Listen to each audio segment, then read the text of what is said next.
생후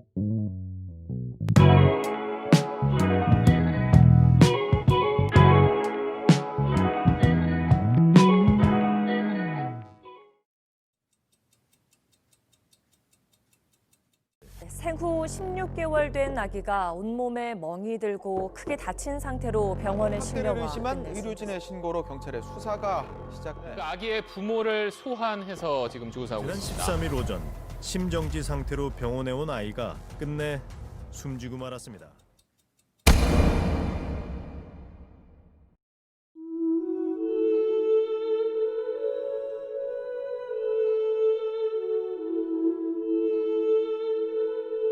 정인아, 미안해. 우리가 꼭 바꿀게. 안녕하세요. 업철치의 제레미 파크 목사입니다. 2011년 우리 시작한 지 얼마 되지 않았죠. 여전히 코로나와 싸우느라 우리는 많이 지쳐 있는데요. 우리 대한민국에서 들려온 가슴 아픈 이야기가 우리의 마음을 더 무겁게 하는 것 같습니다. 오늘 이 시간에는 정인이가 어떻게 희생을 당했는지 그 사건의 전말에 대해서 다 다루지 않겠습니다. 이미 여러분들이 뉴스와 여러 언론들을 통해서 이미 끔찍한 이야기를 다 아시기 때문에 이 설교에는 언급하지 않겠지만, 우리가 이 시간을 통해서 하나님께서 이러한 사건들을 어떻게 바라보시는지 하나님의 마음으로 가까이 갈 수 있는 시간이 되길 원합니다.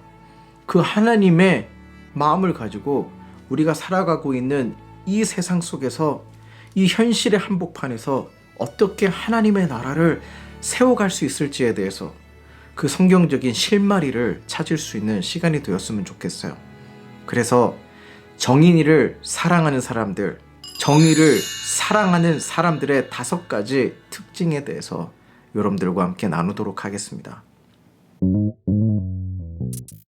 자, 그렇다면 하나님의 정의를 사랑하는 사람들의 5가지 특징 중에 첫 번째 특징이 무엇일까요?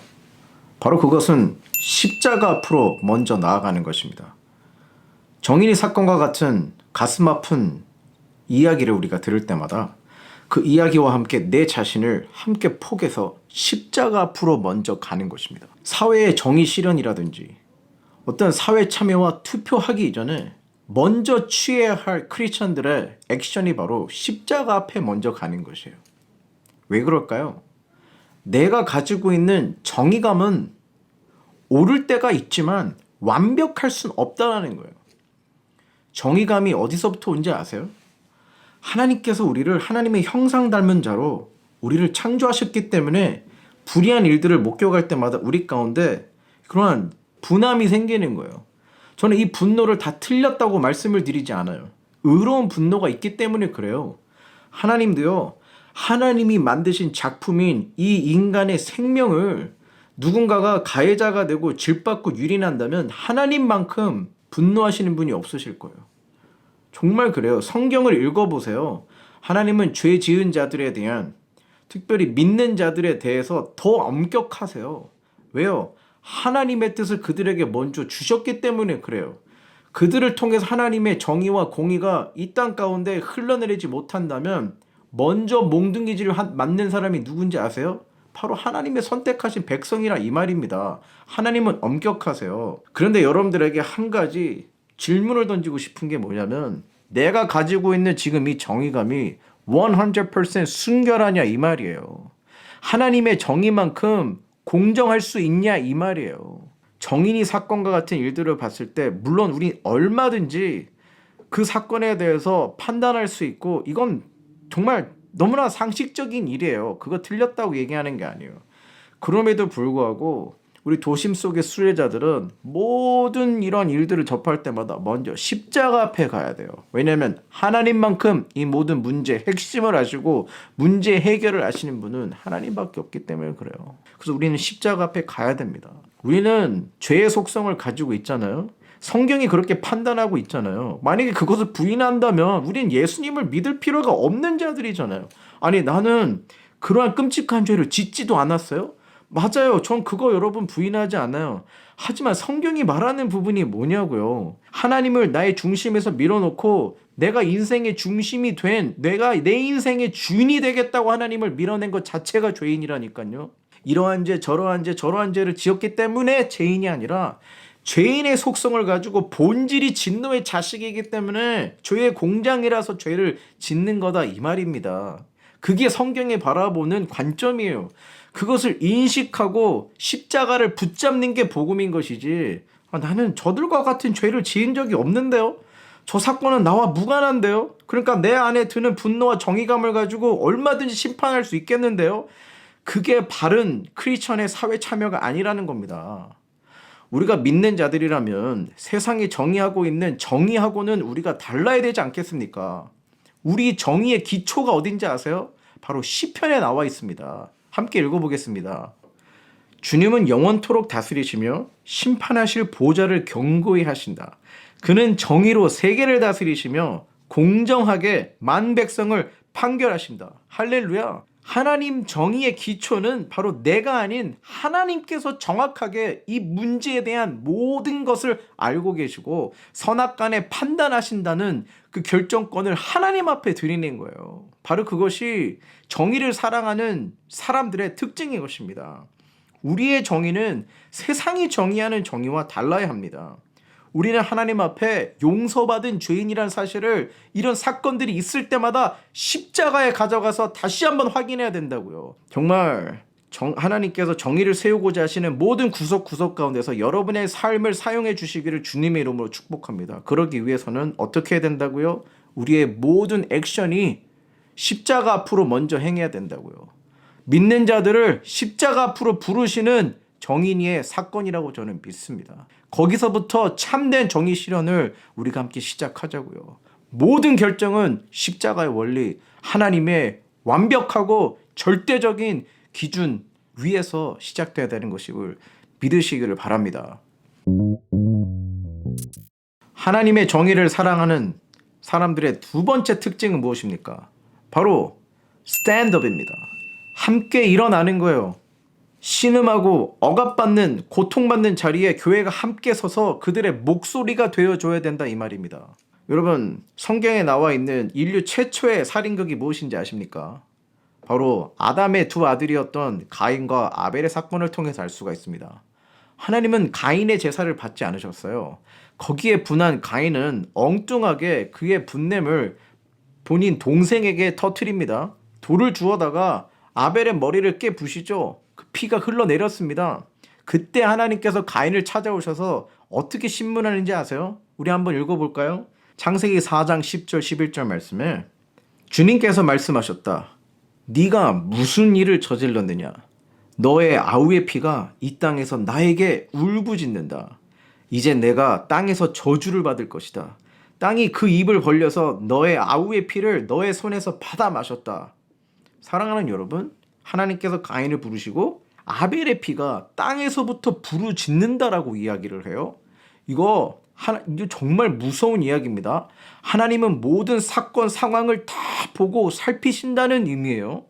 이러한 같은 맥락의 메시지가 야고보서에도 나와 있습니다. 야고보서 5장 4절에서 5절까지의 말씀을 보시면 보십시오. 여러분의 밭에서 곡식을 벤 일꾼들에게 주지 않고 가로챈 품삯이 소리를 지르고 있습니다. 그래서 그 일꾼들의 아우성 소리가 전능하신 주님의 귀에 들어갔습니다. 보세요. 억울한 자들의 호소를 하나님께서 들으신다는 거예요.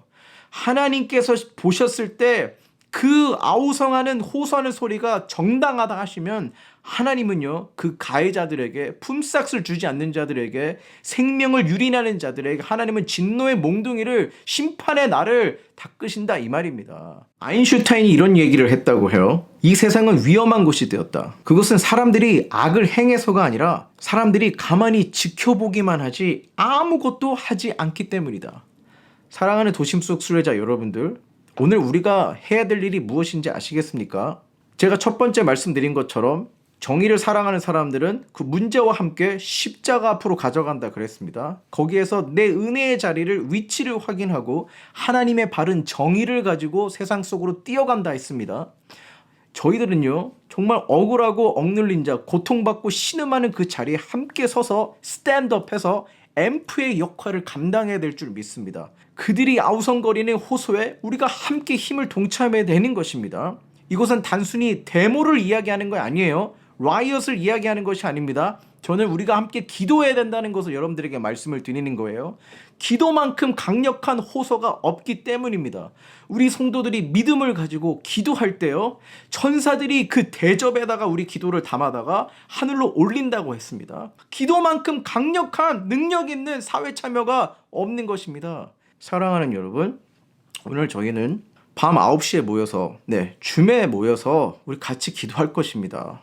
우리가 보지도 못했던 정인이 이 사건을 가지고 기도한다고 모이네요. 남들이 볼 때는 쓸데없는 짓이라고 할지 모르겠지만 저희들에게는 굉장히 의미 있는 일이고 진정한 사회 참여를 위한 첫 번째 일이라고 저는 생각을 합니다. 사랑하는 여러분, 모이실 수 있는 분들은 모여주십시오. 함께 기도합시다. 지금도 우리가 이름도 모르고 성도 모르고 만나지도 못한 어떤 누군가는 우리가 누리고 있는 사랑과 이런 편의를 누리지 못하고 죽어가고 있습니다. 생명의 위협을 느끼고 두려움 속에 벌벌 떠는 자들이 있기 때문에 그렇습니다. 우리가 어떻게 다 찾아가서 섬길 수 있겠습니까? 우리는 정의롭고 공평하신 재판관 되시는 하나님 앞에 이 문제를 가지고 나가서 먼저 기도하고 호소해야 되는 것이 우리들의 역할이라는 것을 여러분들에게 강력하게 말씀을 드립니다. 우리 함께 기도합시다.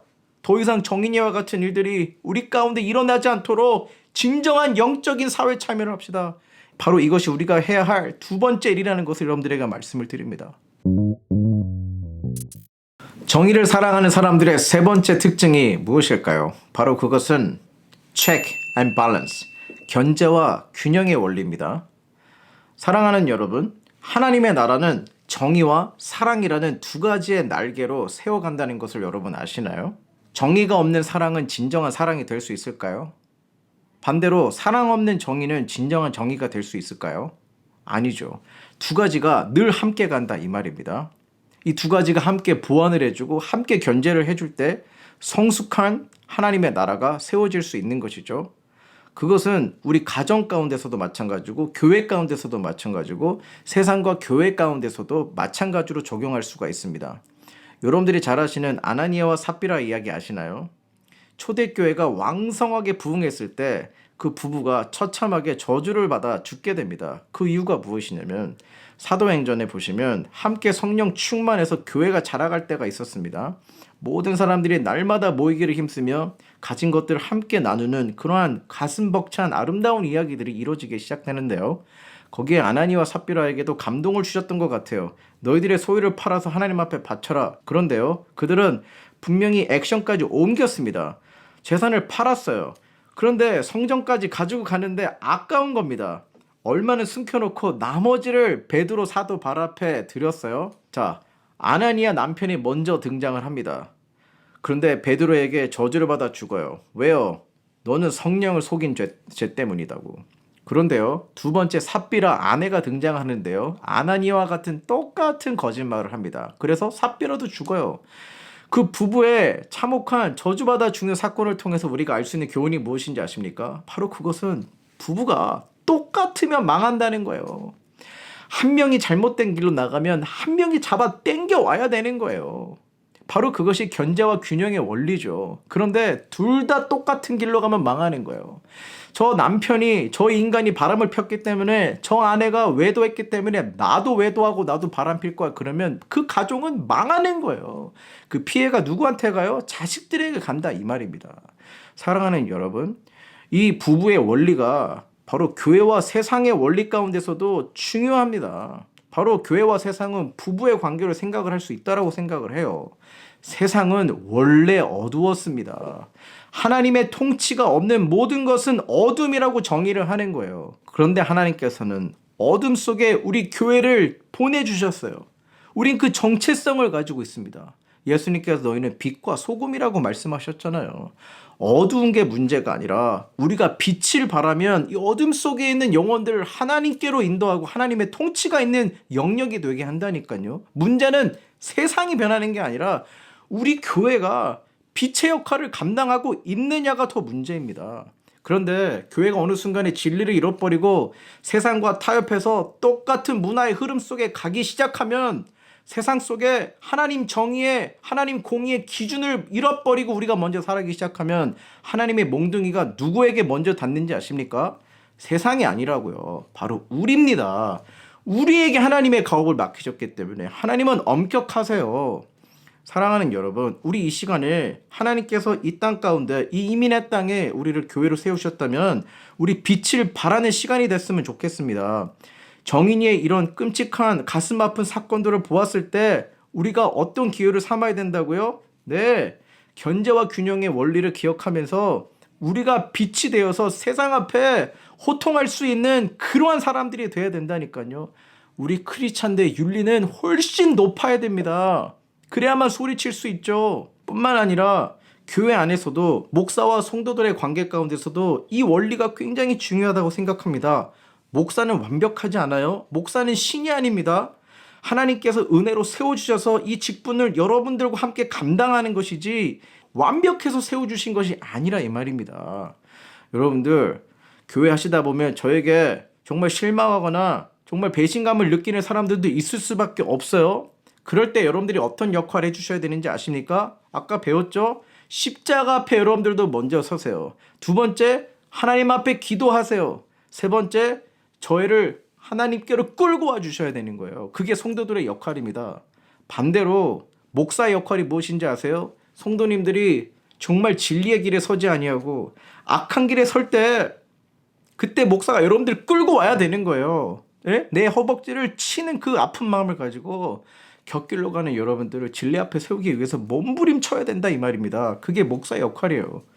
사랑하는 여러분, 교회 가운데는 칠이 아시죠? 칠이라는 그 기능이 반드시 존재합니다. 정말 이 세상에 잃어버린 모든 영혼들, 하나님이 찾으시는 모든 영혼들을 선입견 없이 받아야 되는 역할들도 있지만 그 이면에는 그 양들을 지키기 위해서 양의 탈을 쓴 늑대들을 치리해야 되는 역할이 있다 이 말입니다. 우리 교회는 그런 일들이 절대로 없었으면 좋겠어요. 하지만 이 7이라는 것은 성경에 반드시 나와 있고 교회를 세우고 하나님의 나라를 세워가는 방법 중에 하나라는 것을 여러분 반드시 아셔야 됩니다. 우리 교회 가운데서도 7일을 받을 만한 그러한 기준들이 있을 것 같아요. 첫 번째는 이단들입니다. 이단들은 반드시 7이 돼야 됩니다. 두 번째는 무엇입니까? 네, 교회 안에서 비즈니스 하는 사람들 7이 해야 됩니다. 돈의 문제가 얼마나 위험한지 아십니까? 이 사람 저 사람 돈 꾸고 다니면서 관계를 망치는 사람들이 있는가 하면 이 교회 가면 비즈니스 잘할 수 있겠다. 그러한 흑심을 가지고 오는 사람들이 발견되면 우리는 가차없이 치리해야 됩니다. 세 번째 치리의 대상이 무엇입니까? 교회 가운데 있지도 않은 일들을 말하지도 않은 근거 없는 일들을 가지고 이거를 내세우면서 당파를 만들고 분쟁하게 하고 교회를 싸우게 만드는 그런 원인을 제공하는 사람들이 발견되면 우리는 성경의 기준을 가지고 치리를 할 수 있어야 됩니다. 사랑하는 여러분, 우리 교회는 그런 일들이 절대로 일어나지 않게 되기를 바라요. 여러분, 정인의 사건 여러분도 잘 아시지만 정인이를 입양했던 그 두 부부가 크리스찬이래요. 그것도 PK이고 또 현직 목사랍니다.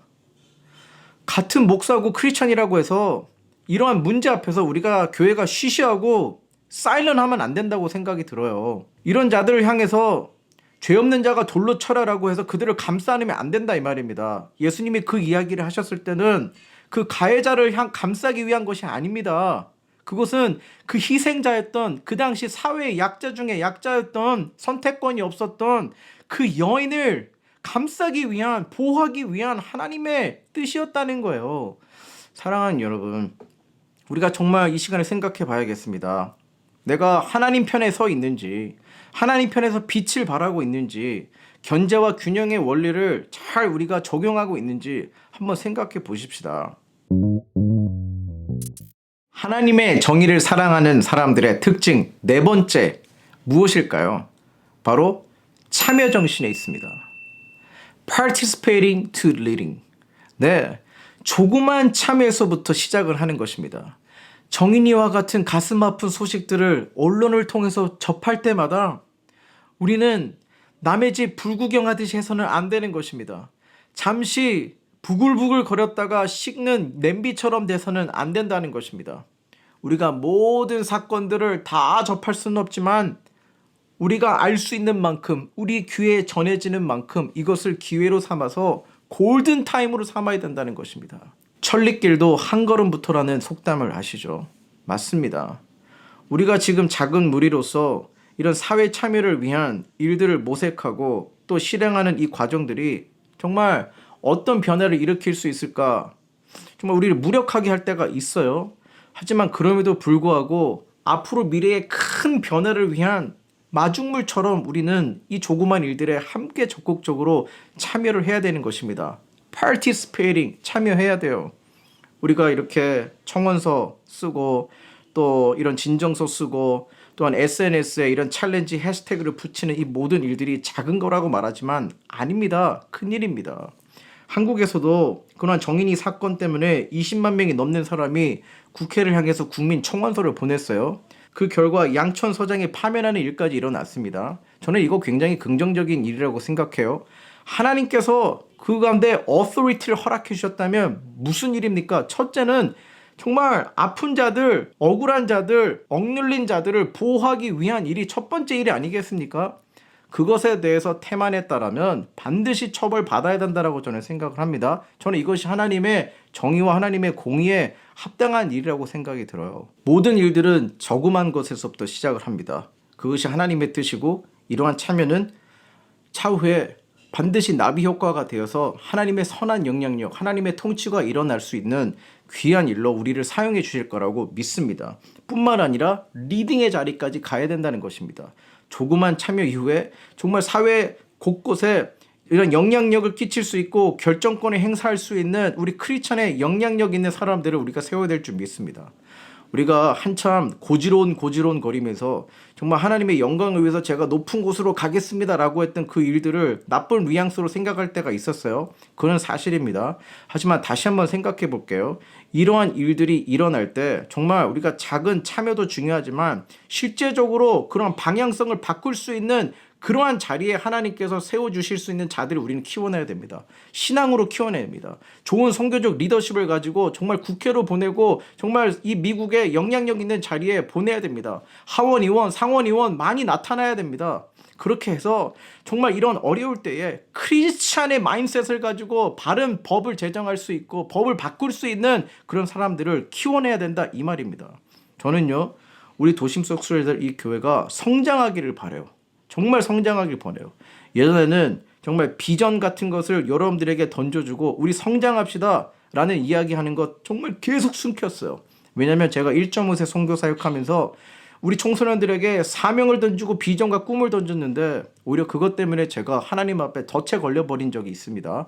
정말 하나님 앞에 복음 앞에 정말 십자가 앞에 서게 된 적이 있었죠. 가짜 복음이라는 하나님의 마음을 주셨어요. 그래서 제가 꿈을 외치는 것에 대해서 상당히 조심을 했습니다. 또 그것이 발동될까 봐. 근데 이제는 여러분들에게 자신감 있게 선포합니다. 우리 교회 성장해야 됩니다. 왜 그럴까요? 하나님의 정의를 실현하기 위해서는 많은 목소리들이 필요하고 많은 힘들이 필요하기 때문에 그렇습니다. 우리 힘이 있으면요 더 많은 일 감당할 수 있는 거예요. 그러기 위해서 작은 것에서부터 우리를 맡기시는 것뿐입니다.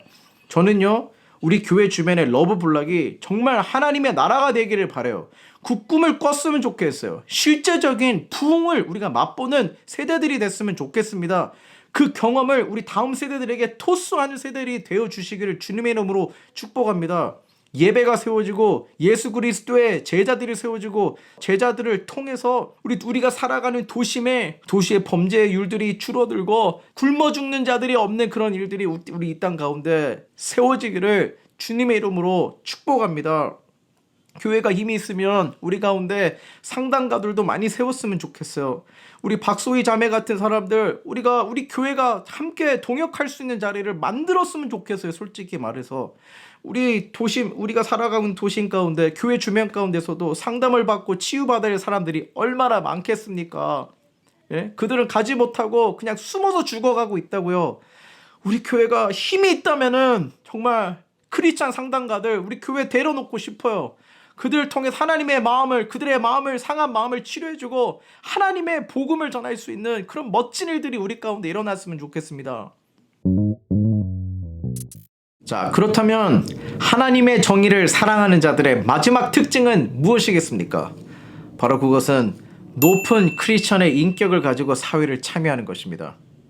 에베소서 5장 3절의 말씀을 보시면 음행이나 온갖 더러운 행위나 탐욕은 그 이름조차도 여러분의 입에 담지 마십시오. 그렇게 하는 것이 성도에게 합당합니다. 그렇습니다. 우리는 복음을 선전하는 자들입니다. 예수 그리스도의 정의를 선전하는 자들입니다. 아무리 맛있는 음식이랄지라도 그것을 더러운 그릇에 담는다면 누가 먹겠습니까? 마찬가지입니다. 하나님의 높은 정의감을 소유하고 있을지라도 우리가 우리의 언어나 우리의 표현과 우리의 삶의 패턴 가운데 그것에 합당한 삶을 살아가지 못한다면 우리는 비판할 자격을 잃어버리게 되는 것입니다. 너나 잘해라 라는 소리를 듣게 되는 것입니다. 혹은 끼리끼리 모이는 교회만 될 것입니다. 사랑하는 도심 속 순례자 여러분, 결론을 맺습니다. 우리는 첫 번째, 이러한 일들을 발견할 때마다 하나님 앞으로 가져가야 됩니다.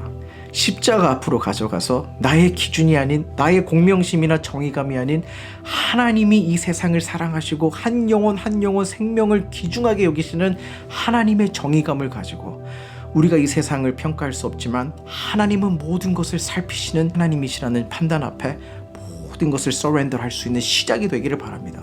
두 번째, 우리는 그런 억울하고 희생당한 자리에 함께 스탠드업해서 그들의 울부짖는 소리에 함께 힘을 합해줄 수 있는 보이스들이 되시기를 주님의 이름으로 축복합니다. 세 번째, 견제와 균형의 원리를 기억하여 주셔서 오늘날 우리 교회의 생명력이 살아있는가, 나의 삶 속에 복음으로 충만해져 있는가 다시 한번 확인할 수 있는 시간이 되기를 바랍니다. 목사뿐만 아니라 교회뿐만 아니라 이 세상이 정말 바른 길을 선택하지 않고 악한 길로 갈 때 세례 요한처럼 돌아오라 말할 수 있는, 견책할 수 있는, 말씀으로 책망할 수 있는 그러한 교회가 되시기를 주님의 이름으로 축복합니다. 뿐만 아니라 participating to leading, 정말 작은 것에서부터 참여해서 큰 변화를 기대할 수 있는 저희 함께 꿈꿔봅시다. 우리 교회 성장합시다. 그래서 억울하고 짓눌린 사람들 많이 도우면서 하나님의 나라를, 러브블락을 함께 세워갑시다.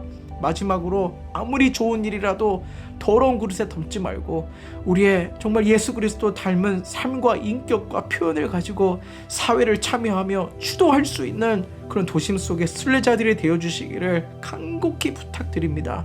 우리 시간 함께 기도하겠습니다. 하나님 아버지, 우리가 이번 이 정인의 사건을 돌아보면서 교회가 과연 하나님의 이 정의를 표현하기 위해 얼마만큼 적극적이었으며 얼마만큼 우리가 하나님 앞에 정직하고 우리가 가지고 있는 이 정의감이 하나님 보시기에 얼마만큼 순결한지 하나님 되돌아볼 수 있는 시간이 되었기를 바랍니다. 하나님 아버지, 우리를 이 도심 속에 세우셨을 때는 빛과 소금이 되라 하신 그 목적임을 압니다. 하나님의 영광을 선전하고 하나님의 정의와 공의와 사랑을 나타내야 되는 자리로 우리를 불러주셨습니다. 우리 너무나 연약하여 우리도 여전히 죄인이라 밖에 말할 수 없지만 용서받은 죄인들로서 십자가에서부터 다시 시작합니다. 나의 기준이 아닌 하나님 말씀의 기준을 가지고 세상을 바라보며 올바르게 판단하며 분별하여 하나님의 정의를 이 사회 가운데 세워갈 수 있는 저희들 되게 하여 주옵소서. 소극적이 아니라 적극적으로 살아가게 하시고 정말 큰 변화를 위하여 오늘날 우리가 감당할 수 있는 작은 일을 찾아 행할 수 있는 저희들 되게 하여 주옵소서. 하나님 아버지, 우리 교회 성장하게 하여 주시옵시고 하나님의 정의가 필요한 곳에 함께 설 수 있는 힘을 보탤 수 있는 우리 리더들이 세워지게 하여 주옵소서. 하나님 아버지, 감사합니다. 이 정인이의 이 죽음이, 희생이 그냥 무의미하게 땅에 끝이지 않도록 정인이와 같이 아직도 그런 폭력 속에 벌벌 떨고 두려워하는 자들을 위해 우리 교회가 하나님의 목소리가 되어지고 그들이 편애되어 줄 수 있는 저희 귀한 시작이 되게 하여 주옵소서. 감사하며 예수님의 이름으로 기도합니다. 아멘.